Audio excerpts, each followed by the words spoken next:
அப்படின்னு கத்துறது. அதே நான் வரேன் அப்படிங்கிற போது அப்படிங்கோ. என்னன்னா லவ் யூ லவ் யூ.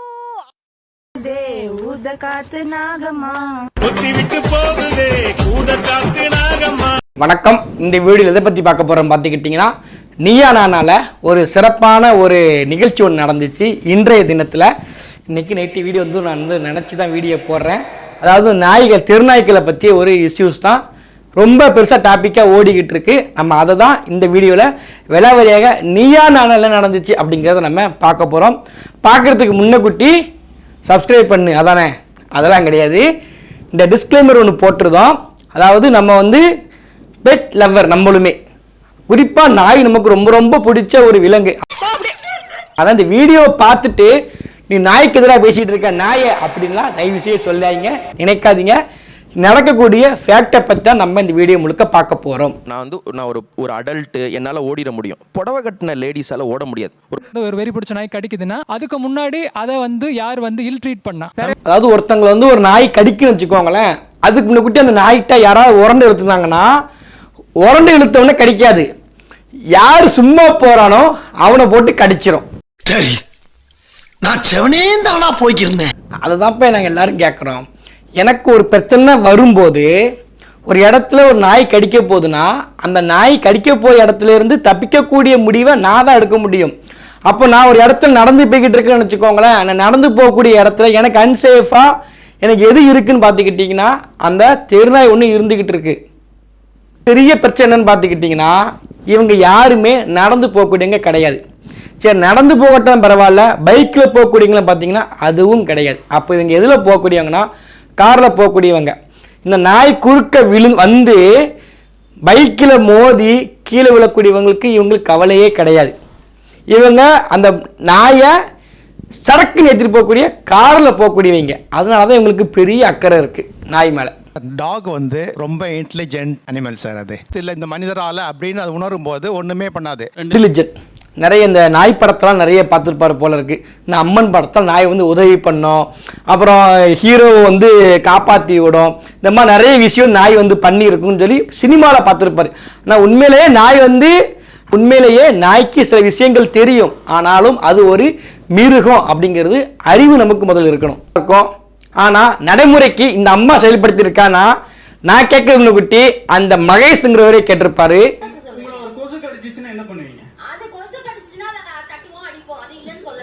போன காலகட்டத்தில் சட்டுன்னு அடிச்சு பொட்டுன்னு போய்கிட்டு இருக்க மணிக்க கொசுக்கு அடிச்சா நாங்க அடிச்சு போட்டுருவோம்.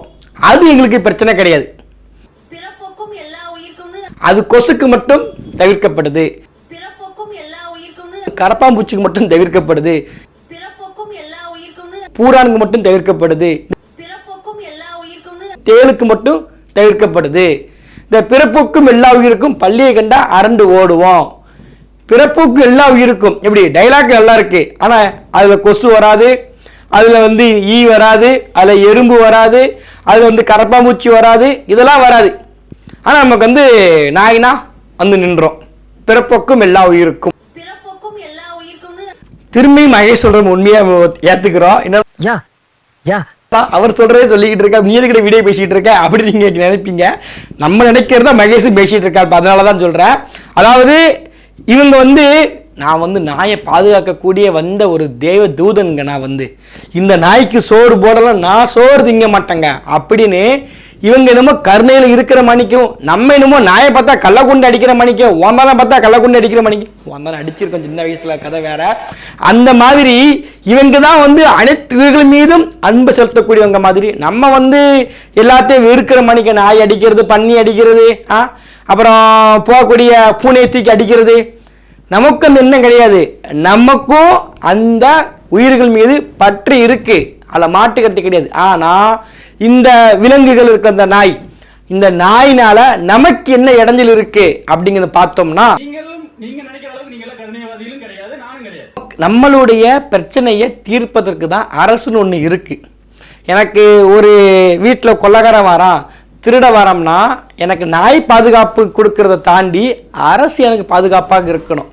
ஏன்னா ஒரு செக்யூரான இடத்துக்குள்ள திருடன் சடக்குன்னு உள்ள போக மாட்டான்.